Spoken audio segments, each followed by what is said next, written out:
Europe 1. Le grand direct des médias, Jean-Marc Morandini. Et avec nous, Viviane Godefroy, directrice générale des programmes d'M6. Viviane Godefroy, bonjour. Bonjour Jean-Marc. Merci d'être en direct avec nous sur Europe 1. On va parler de la rentrée d'M6. La rentrée d'M6, c'est Rising Star.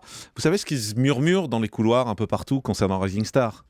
Moi, je sais que les équipes travaillent, c'est ça qui m'intéresse. Ouais, ce qui se murmure, c'est que vous jouez gros, vous, personnellement, sur Rising Star et que votre avenir sera décidé en fonction du succès de Rising Star. Vous savez, je crois que sur chaque gros programme que j'ai mis à l'antenne, j'ai joué gros. Donc voilà, celui-là ou un autre, en tout cas, les équipes travaillent. On fait une rentrée d'M6 qui est particulièrement gagnante. On est la chaîne qui progresse le plus. On est la deuxième chaîne sur les primes. On fait notre meilleure quinzaine d'audience depuis 1 an. Donc je pense que la rentrée d'M6 va très bien et que Rising Star est un des nombreux programmes de la rentrée. Mais si c'est un échec ? Vous pensez que vous jouez vraiment votre avenir ? Si c'est un échec, vous savez, ça fait un certain nombre d'années que je fais de la télévision et que j'ai lancé des grands programmes. Donc celui-là ou un autre, pour moi, c'est exactement la même chose. D'accord, donc c'est un programme qui est important pour vous. On a vu qu'il y avait... pour toutes les équipes d'M6, absolument. Il y a des pays dans lesquels c'est un vrai succès, il y a des pays dans lesquels c'est un vrai échec. Absolument. En France, ce sera quoi ? Ce sera, je l'espère, un vrai succès, puisque ce que l'on a acheté, c'est la version israélienne. Celle qui marche. Celle qui marche. Parce que dans ce pays, ça a marché. Absolument. Une autre émission qui a marché, c'est la version portugaise qui a battu The Voice tous les soirs où ça a été programmé. Et pourquoi elle marche ? Parce que c'est exactement la version israélienne. D'autres pays, comme l'Allemagne par exemple, ont choisi de faire une autre adaptation. Nous allons faire la version israélienne et nous espérons que ce sera un grand succès, absolument. L'objectif, c'est entre 4 et 5 millions de téléspectateurs ? L'objectif, c'est d'être très très bien en prime, en audience. Voilà, je ne donne pas de chiffres. Si je fais 4 millions, je serai très content. Effectivement. Parlons des programmes d'M6 en ce moment. 100% Mag, qui est revenu avec Louise et Clan, avec 1,3 million à peu près. C'est pas trop mal. C'est pas trop mal. C'est une progression par rapport à l'année dernière. L'émission, lorsque l'on regarde, a pris un vrai coup de neuf. Les Reines du Shopping devant fonctionnent très bien. Ça a d'ailleurs battu une semaine record la semaine dernière. Donc, comme je vous le disais, c'est une rentrée qui va très bien. Et notamment avec des innovations qui marchent très bien, comme notamment Coups Humains, où on a fait plus de 10 points sur la ménagère. J'aime pas citer des chiffres parce que ce n'est pas nécessairement ce qui intéresse le plus nos téléspectateurs, mais faire une telle progression sur les ménagères avec un programme sur la couture, c'est un vrai risque, c'est un risque réussi. 100% Mag va continuer toute la saison ? À 100% Mag, s'il continue sur ses progressions, risque de rester toute la saison. Des chances plutôt. Voilà, des chances, oui. Voilà. Les Reines du Shopping, ça va revenir régulièrement ? Les Reines du Shopping, il n'y a aucune raison que l'on interrompe les programmes qui marchent. C'est vrai pour tous les programmes. Coups Humains, ce sera tous les samedis ? Ah non, Coups Humains, là, c'est un programme. Test. C'est un programme par salle. Non, c'est un programme par salle. Ouais. Donc, c'est un programme que nous avons adapté de l'Angleterre. Donc, il y a un certain nombre d'épisodes en Angleterre. Mais si l'émission fonctionne, elle reviendra l'année prochaine. C'est le cas aujourd'hui, c'est que voilà, ça fonctionne très bien. Tout à fait. Donc, elle reviendra certainement l'année prochaine. Objectif Top Chef, ça devait arriver, ça c'était en access. Objectif Top Chef, ça va arriver. C'est encore en cours de finition. C'est de l'access. À 18h ? Et c'est de l'access. Et c'est dans cette émission que l'on va trouver un candidat qui va aller s'affronter avec les chefs reconnus qui vont s'affronter dans Top Chef. C'est de l'access à 18h ? C'est de l'access. À 18h ? C'est de l'access. Si 100% Mag continue...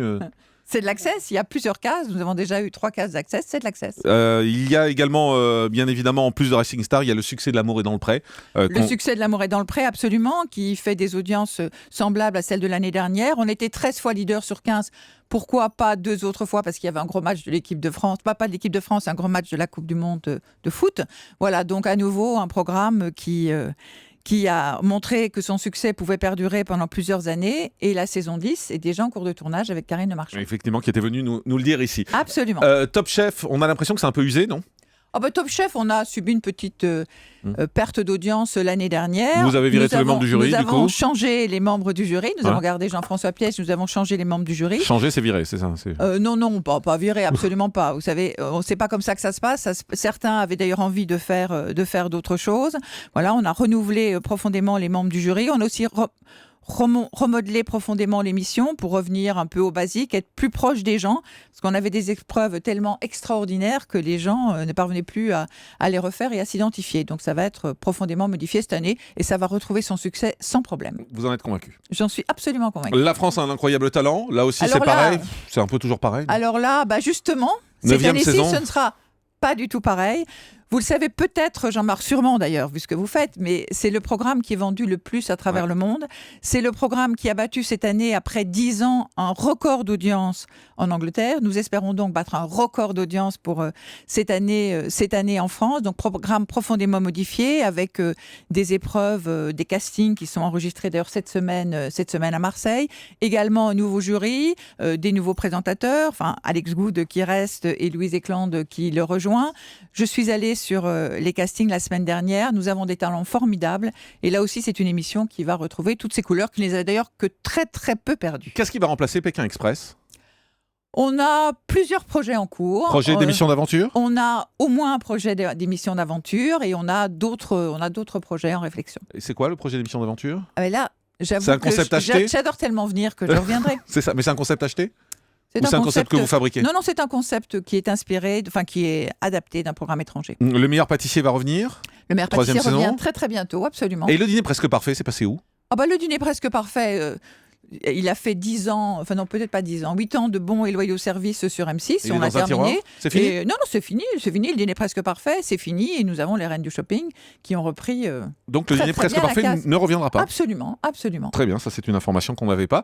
Je pensais que vous l'aviez compris. Non, on pensait que ça allait revenir, que c'était par salve et que ça allait revenir. Du côté des projets, il y a également une émission qui s'appelle Les Chefs contre-attaquent. Oui, voilà, c'est pas une émission, c'est une émission. Oui, c'est une émission, mais c'est un one-shot. Sur le gaspillage alimentaire. C'est un événement, c'est une spéciale. Vous savez que Cyril Lignac a de grands projets. Il a des choses auxquelles il est attaché, comme il l'avait fait pour les cantines il y a quelques années. Cette année, il est venu me voir en disant « Le gaspillage alimentaire est une cause qui me tient à cœur ». Il a regroupé un certain nombre de jurys. Il va faire une émission pour sensibiliser tout le monde au gaspillage alimentaire. Et ça va se faire notamment à Lille, où ils vont faire en temps réel un grand buffet avec uniquement des choses qu'ils auront récupérées dans la journée. En un mot, à chaque fois, vous me dites si l'émission va revenir ou pas. La meilleure boulangerie de France ? Elle revient. Elle revient. La plus belle région de France ? Elle ne reviendra pas. Ice Show, pardon ? C'est une question. Toujours pas tranché ? C'est une question. Il y a beaucoup de cases, il y a beaucoup de projets. C'est très difficile d'innover. C'était un programme qui a été conçu par l'équipe sur 89. C'est une question. D'accord. Happy Dog ? Revient. Le pensionnat ? Le pensionnat, c'est pas du tout à l'ordre du jour. Donc ça revient pas. Et... Vous savez, ce n'est pas aussi simple que oui, non. La télévision, elle se fait sur... Oui, enfin, pour l'instant, c'est non. Quoi. Voilà, en tout cas, on parle à ce jour, à cette heure. Pour l'instant, c'est non. Et puis, un trésor dans votre maison ? Ça revient, c'est en tournage. Vous savez, on a voulu faire un essai. On innove beaucoup, on veut créer beaucoup de choses. Et il n'y a que les cases qui existent. Donc, le trésor dans votre maison a laissé sa place pendant quelques semaines à Cousumain et va revenir dans sa case. Un mot également sur l'ambiance à M6. Vous aviez vu ce papier dans Télérama le 15 juillet intitulé « Démission, maladie, burn-out » chez M6. Ça va si mal que ça chez vous ? Moi, je ne sens pas du tout ce genre de choses. Vous savez, en fin de saison... Vous non, mais le personnel. Émissions. Mais je parle du personnel. Vous savez, je ne vis pas dans ma tour d'argent. Je vis au milieu des gens au quotidien. Donc, en fin de saison, il y a toujours des émissions qui s'arrêtent et des contrats qui s'arrêtent. Il y a des gens qui l'exprime d'une certaine manière et je vous dirais que tout le monde a envie que cette saison sur M6 fonctionne formidablement bien et tout le monde est derrière Rising Star pour le démarrage ce soir et jeudi 25 septembre. Quand vous entendez M6, la grande chaîne qui fait pchit, c'était le titre de Télérama, ça vous énerve ? Bien sûr que ça m'énerve parce que ce n'est pas ce que je vis et ce n'est pas ce que les équipes que l'on voit au quotidien vivent. Quand Sandrine Corman, que vous avez viré, balance un peu sur les présentateurs de Rising Star ? On le dit tout à l'heure. Je pense que c'est normal que Sandrine soit un peu triste de ne pas présenter Rising Star, pour lequel elle était candidate.